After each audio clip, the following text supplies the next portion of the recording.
페루 제도의 바다는 올해도 붉은 빛으로 물들었습니다. 페루 제도에서는 매년 그라인다드랍이라고 불리는 고래 사냥을 합니다. 이곳에서는 매년 평균 600마리 가량의 참거두 고래들을 사냥하는 것으로 알려져 있는데요. 올해는 1428마리를 한 번에 잡아 논란이 생겼습니다.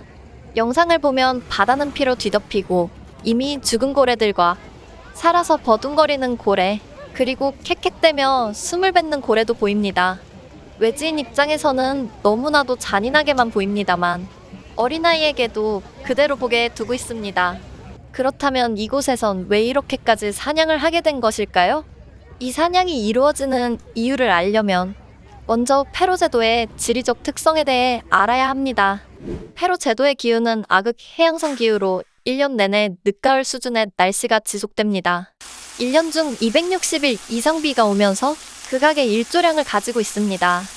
연간 일조 시간이 고작 868시간, 일평균으로 치면 하루 2시간 23분밖에 되지 않습니다. 이러한 환경적 요인은 농업에 적합하지 않아 식량을 얻기 힘든 데다가 섬주민들은 육류를 섭취하기 위해 영국, 노르웨이, 본토인 덴마크까지 수입하려고 해도 북해에 위치한 바다가 거칠어 20세기에 들어서야 겨우 전기항로가 생길 정도로 육류를 수입하는데도 어려움이 많았던 지역입니다. 그래서 그동안 식량을 얻기 위해 고래를 사냥을 해왔던 것이고 20세기 이후 고래수가 급감하여 전 세계적인 포경 규제가 시작되었음에도 페루 제도의 고래 사냥은 상업적 포경이 아닌 생존을 위한 문제였기 때문에 별다른 규제가 가해지지 않았습니다.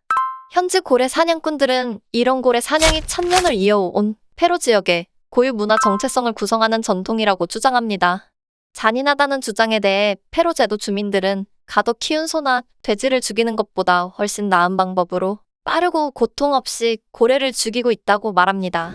그리고 현재도 페루 제도 사람들이 매년 잡는 참거두 고래의 개체수는 전체 참거두 고래의 개체수의 0.1%를 조금 더 넘는 정도밖에 안 된다고 합니다. 그 말은 고래 개체수에는 전혀 위협이 안 된다는 이야기죠.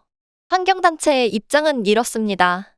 그들은 고래 사냥을 불필요한 고래 학살이라고 주장합니다. 해양생물보호단체인 시셰퍼드, 영국 지부 최고원 영책임자인 옵리드는 영국에서 불과 370km 떨어진 부유한 유럽의 섬지역에서 그렇게 방대한 고기가 버려지는 것은 터무니없는 일이라고 말하고, 시셰퍼드 글로벌은 많은 고래들이 모터보트 프로펠러에 갈려 천천히 고통스럽게 죽어가고 있다라고 했습니다. 그리고 올해 그라인다드랍은 조금 상황이 달랐습니다.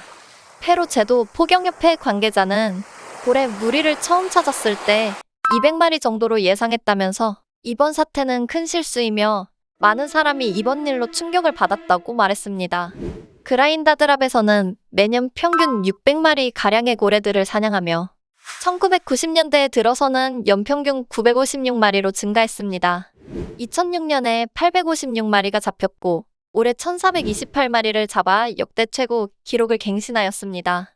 이번 그라인다드랍에서는 페루 제도 내에서도 고래를 지나치게 많이 잡았다는 인식이 존재하는 것으로 보입니다.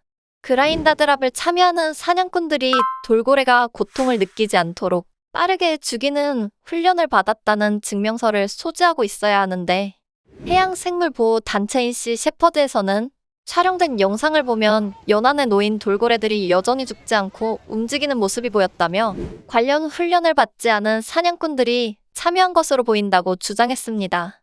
생존을 위한 문제였던 고래 사냥, 그 배경을 살펴보니 사냥의 이유를 이해할 수 있을 것 같습니다. 하지만 이러한 배경을 모르는 사람의 입장에선 그저 잔인한 학살로만 느껴질 수도 있을 것 같습니다.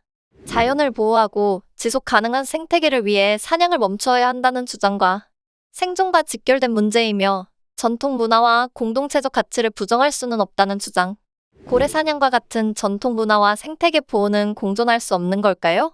지금까지 방구석 트렌드였습니다. 시청해주셔서 감사합니다.